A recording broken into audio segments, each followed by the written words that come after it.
Just want to talk a bit about Wood Elves melee infantry because there's a lot of misunderstanding about how good they are. A lot of people seem to think that they're trash, and I think they're totally wrong.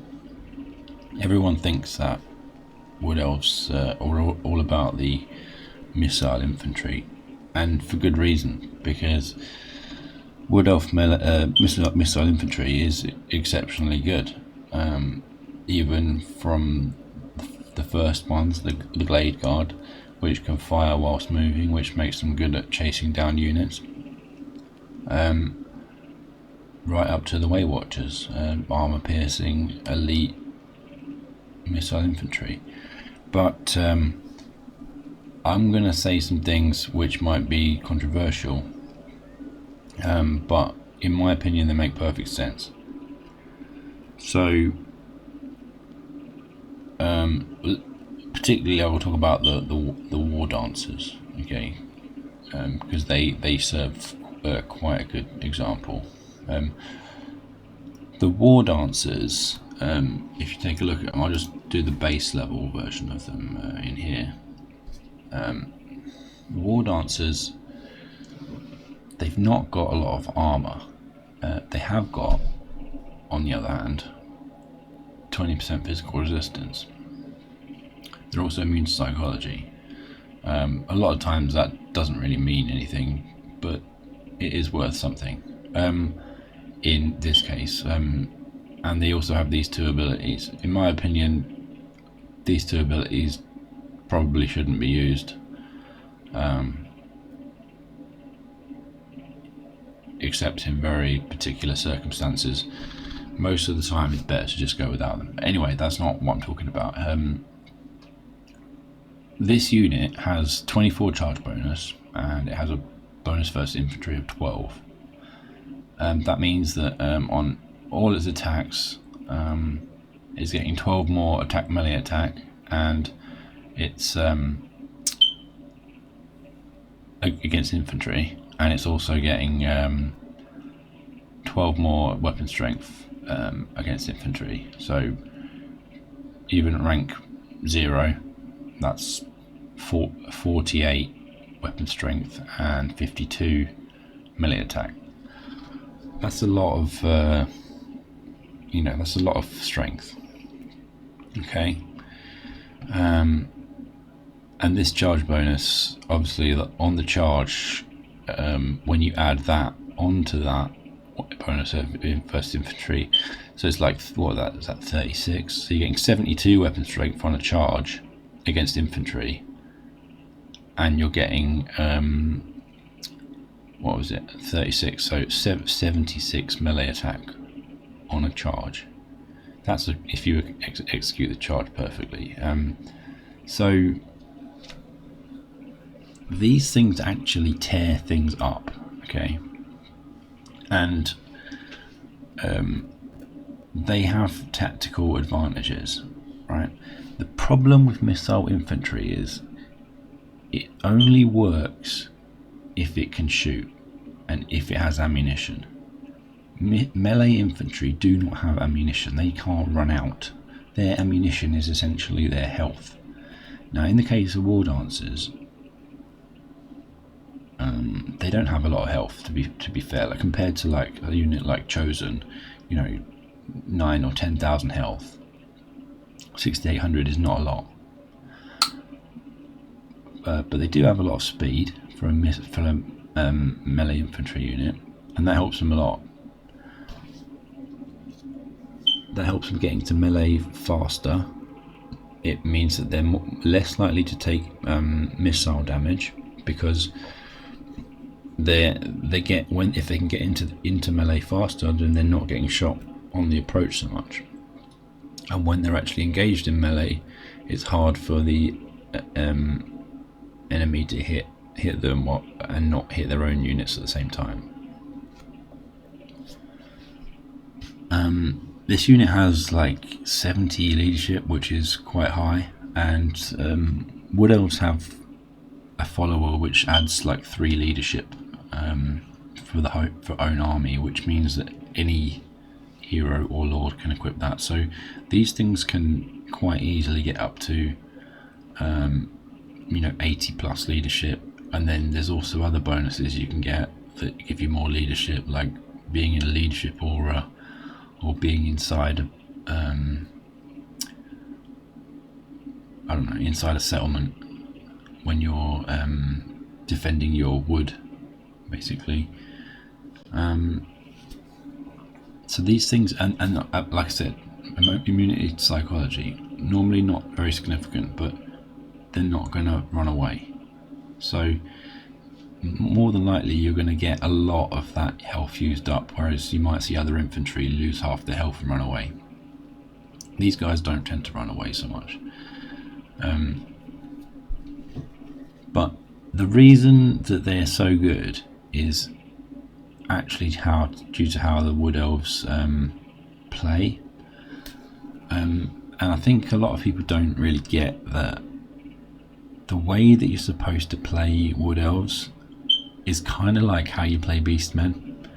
You're meant to get in and get out of combat quickly. Like, you're meant to basically do a melee rush with these types of units, and you're not standing defensively holding the line. You are rushing at the enemy, charging, flanking, getting into their back, coming from different directions, trying not to charge head on, actually, because if you do charge head on, obviously you're going to take missile fire in a lot of cases. So the best way to play Wood Elves is actually using one of two things. One is vanguard deployment. Now, this unit doesn't have vanguard deployment, but if we go to a Glade Captain over here, there's a skill here called Touched by Loic.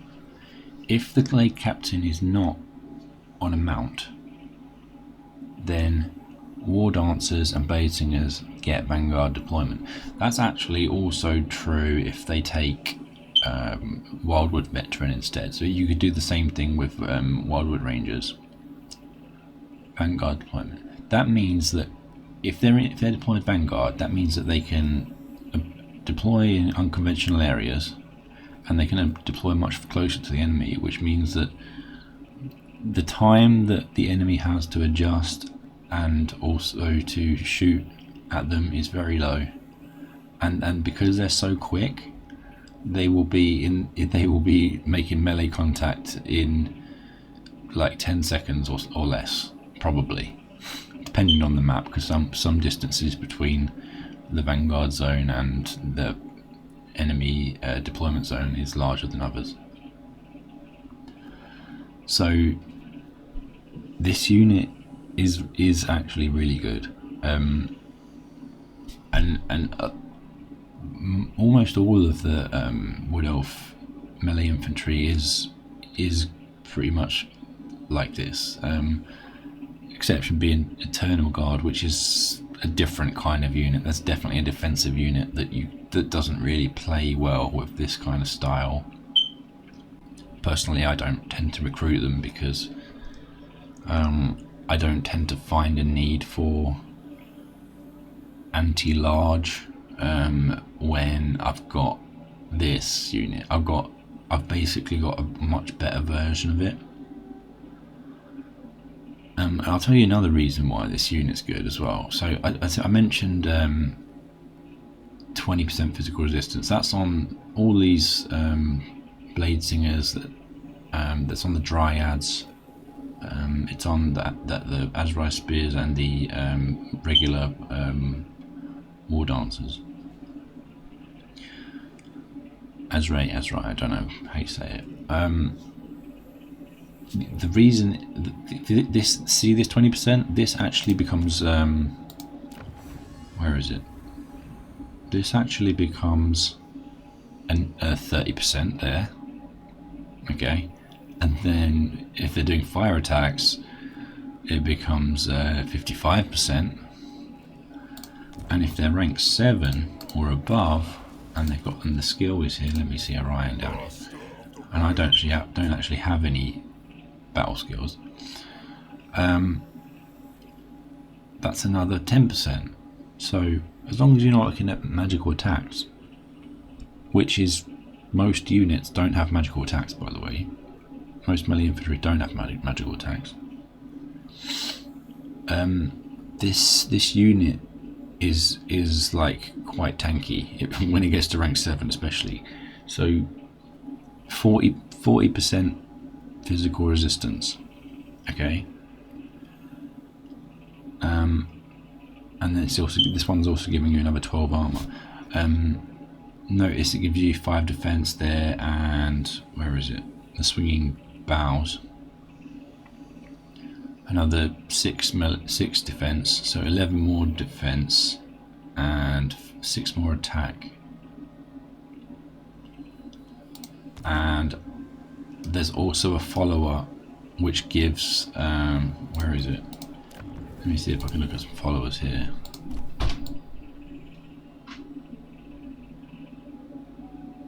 Which gives another 4 attack. This stacks by the way. You can have any amount of these in your army and that will give them 4 more attack per.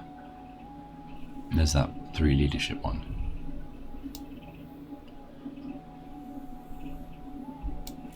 And there's also this, which reduces enemy leadership. So that is actually quite important as well, because it's like if you can stack that, then you're getting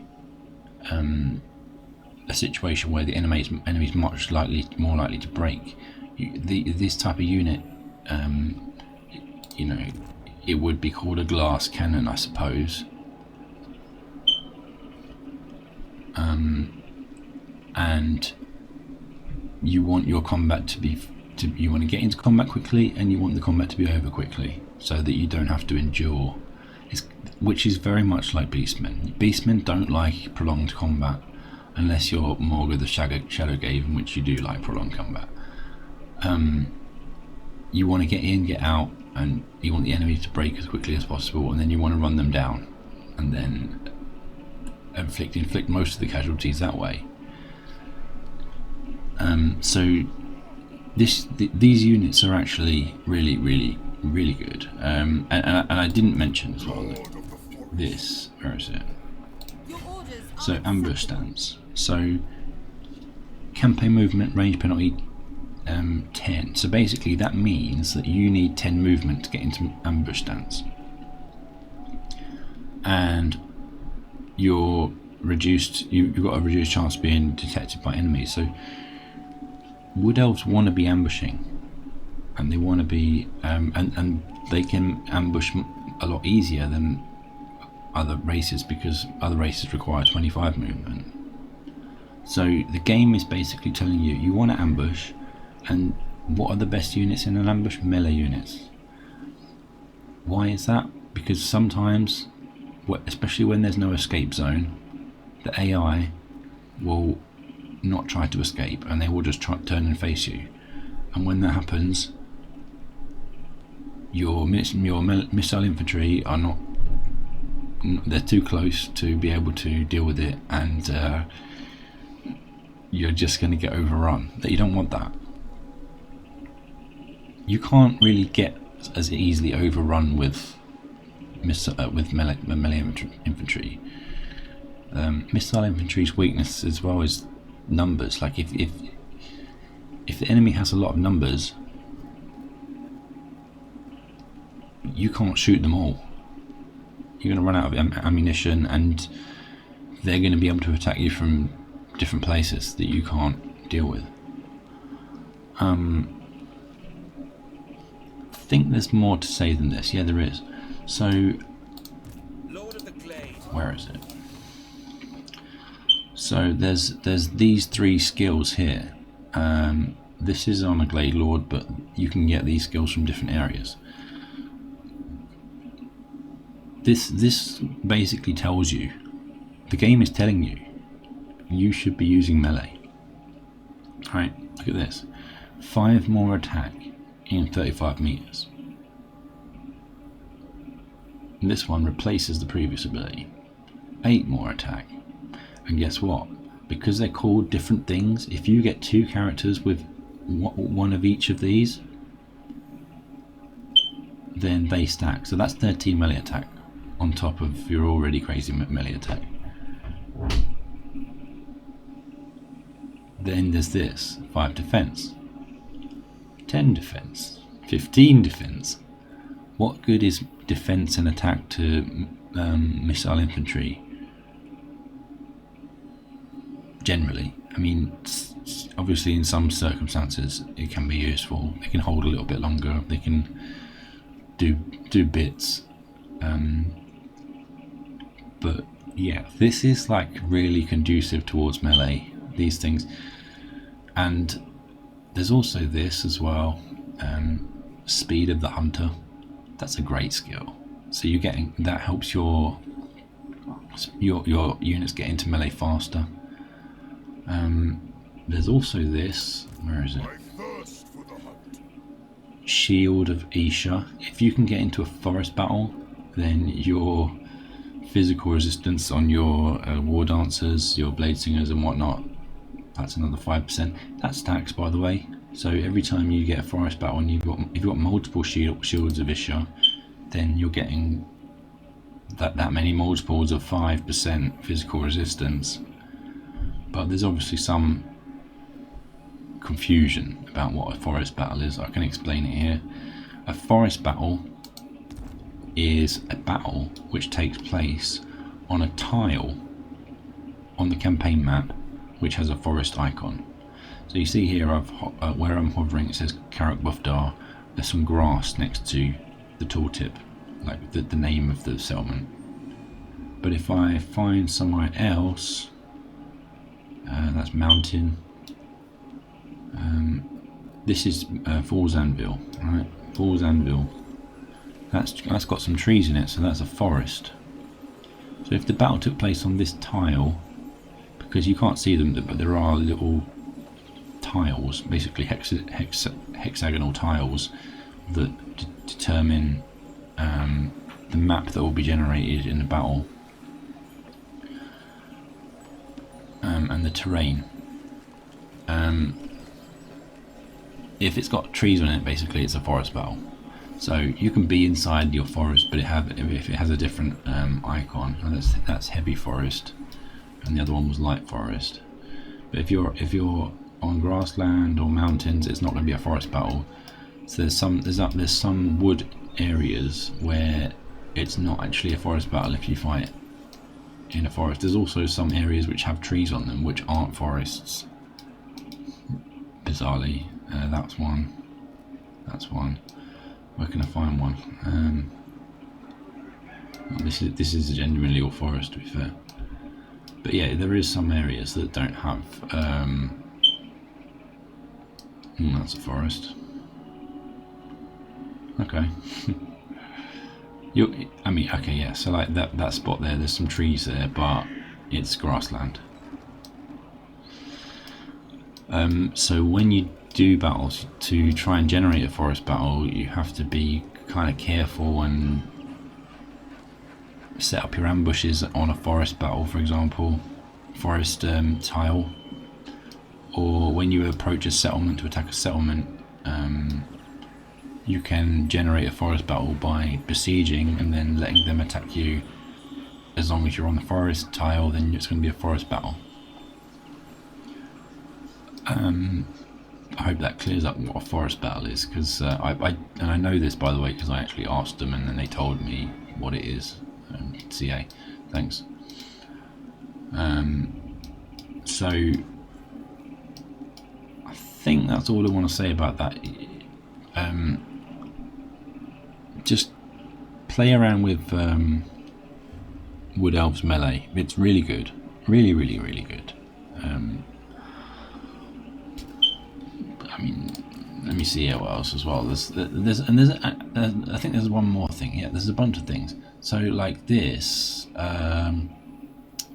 this skill on Orion, this tells you this is good for melee. Stalk is good for melee, and more ambush success. And then they've also got ignore the chance of being detected thing. That's a mod. They've also got more ambush success chance. To be fair, this one does actually have more missile strength during ambushes, and you know, all these things are telling you Wood Elves want to ambush a lot. And I'm not saying don't take missile infantry at all, because, you know, it's good to have some support. It's good to have some counterplay to some types of units, like flying units, or like missile cavalry, like marauder horsemen, for example, like can just shoot you with impunity if you don't have some sort of counter. So having like 3 or 4 archers is okay, I think, even doing this style. But like, I don't think it's good to be running around with like 12 plus archer units and then wondering why, oh, I keep getting overrun. I think that's all I have to say about that. I'm pretty sure. I mean, let me know in the comments if you have any disagreement. I'm sure you will, because everyone just loves those missile units. That's that. That's all I've got to say about that.